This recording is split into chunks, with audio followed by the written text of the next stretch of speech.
देखो, ready start. महोदय, उस जमाने में रेलवे कर्मचारियों को भड़का करके हड़ताल करना और फलस्वरूप एक ऐसी व्यवस्था पैदा करना जिसके कारण बंगाल के पीड़ित लोगों की सहायता न की जा सके, उचित कार्य था। लेकिन यह कार्य मेरे घर के भाइयों ने किया था। मेरा कहना है कि केवल उपदेश से काम नहीं चलता है। जब ऐसे प्रश्न आएं तो उपदेशात्मक भाषाओं में ही फंसकर ना रहा जाए, बल्कि आवश्यकता है कि ऐसे प्रश्नों पर सारे राजनीतिक दल देश हित को ध्यान में रखते हुए संजीदगी से विचार करें और उन सब का हल तलाश करें। आज श्री वाजपेयी ने प्रधानमंत्री पर कुछ आक्षेप किए। वे बड़े गुस्से में थे और इतने क्रोध में थे कि उनका अपने मस्तिष्क का संतुलन खो दिया था। उन्होंने आरोप लगाया कि सरकारी कर्मचारियों के प्रयास से बड़ी बड़ी सभाएं की गई। मैं वाजपेयी जी का गुस्सा और उनका असंतुलित होना समझ सकता हूँ।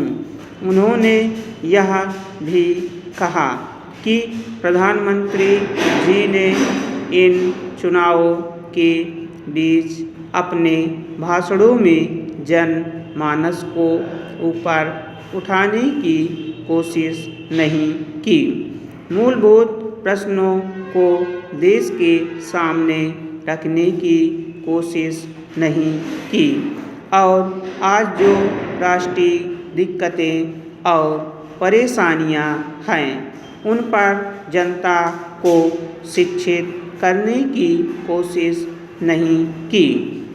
प्रधानमंत्री ने अपने चुनाव भाषणों में देश के अंदर जो शक्तियां राष्ट्रीय एकता को भंग कर रही हैं, धर्म के नाम पर, जाति के नाम पर, भाषा के नाम पर या क्षेत्रीयता के नाम पर संकीर्णता की भावना पैदा कर रही हैं, जनता को उनसे सजग किया। प्रधानमंत्री जी ने इस बात को अनुभव किया था कि उत्तर प्रदेश, बिहार और उत्तर भारत के समस्त हिंदी बोलने वाले इलाके में जनसंघ संकीर्णता की भावना का प्रचार कर रहा है।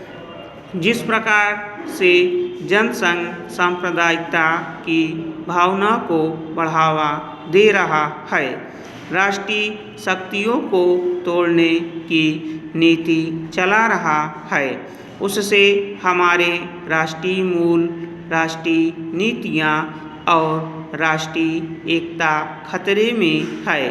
इसीलिए प्रधानमंत्री ने जनसंघ के ऊपर इस बात का प्रहार किया था कि वह सांप्रदायिक शक्ति है और उससे जनता को सावधान हो जाना चाहिए। आज जो वाजपेयी जी का गुस्सा है उसको हम समझ सकते हैं।